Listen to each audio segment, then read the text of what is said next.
بسم اللہ الرحمن الرحیم۔ امید کرتے ہیں جی آپ تمام لوگ خیریت سے ہوں گے۔ تو آج ہم آپ کے ساتھ ڈسکس کرتے ہیں سورۃ الروم جو ہے، اس کے ایکسٹرا شارٹ کویسچن جو اس چیپٹر میں سے بن سکتے ہیں۔ تو چلیے شروع کرتے ہیں۔ تو پہلا سوال ہے، سورۃ الروم مکی ہے یا مدنی ہے؟ اس کی آیات کتنی ہیں؟ سورۃ الروم مکی صورت ہے، اس میں 60 آیات ہیں۔ دوسرا سوال، سورۃ الروم کی وجہ تسمیہ کیا ہے؟ سورۃ الروم کی دوسری آیت میں روم کے مغلوب ہونے اور تیسری آیت میں پھر ان کے پھر سے غالب آنے کی خبر ہے۔ اسی مناسبت سے اس سورت کا نام سورۃ الروم رکھا گیا ہے۔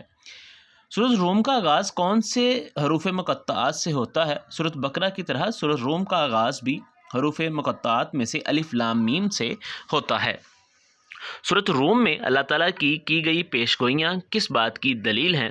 سورۃ الروم کی ابتدا میں اللہ تعالیٰ نے 2 پیشگوئیاں فرمائی ہیں جو چند ہی سالوں میں پوری ہو گئیں، اور اس بات کی دلیل بنی کہ قرآن مجید اللہ تعالیٰ کا سچا کلام ہے۔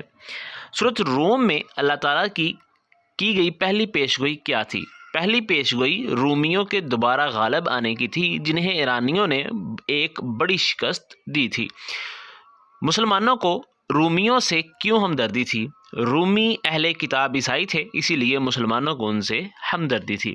مشرکین مکہ کو کن سے ہمدردی تھی؟ ایرانی آتش پرست تھے، یعنی وہ آگ کی پوجا کرتے تھے۔ مشرکین مکہ کو ان کے ساتھ ہمدردی تھی۔ آگے ہمارے پاس سوال ہے جی 8واں اسی چیپٹر میں سے، ایرانی اور رومیوں میں جنگ کے ظاہری حالات کیا بتا رہے تھے؟ ایرانیوں اور رومیوں میں ظاہری حالات بتا رہے تھے کہ ایرانیوں کا رومیوں سے شکست کھانا ناممکن ہے، لیکن اللہ تعالیٰ نے اپنی قدرت سے رومیوں کو ایرانیوں پر فتح عطا فرمائی۔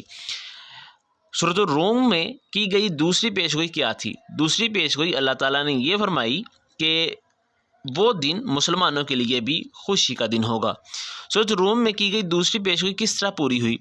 کچھ سالوں بعد غزوہ بدر کی فتح اس پیشگوئی کو پورا کر دکھایا۔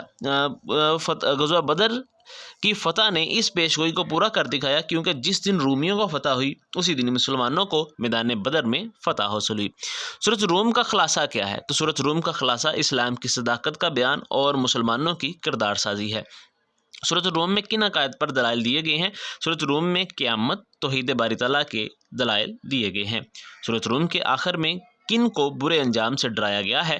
تو اس کا جواب ہے، سورۃ الروم کے آخر میں نافرمانوں کی ہٹ درمی سے ان کے برے انجام کا ذکر کیا گیا ہے۔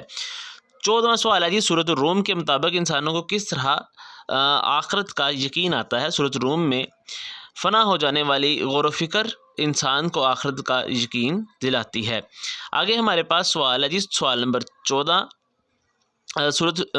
15 ہے جی، قرآن مجید میں پچھلی نافرمان قوموں کا کیوں ذکر کیا گیا ہے؟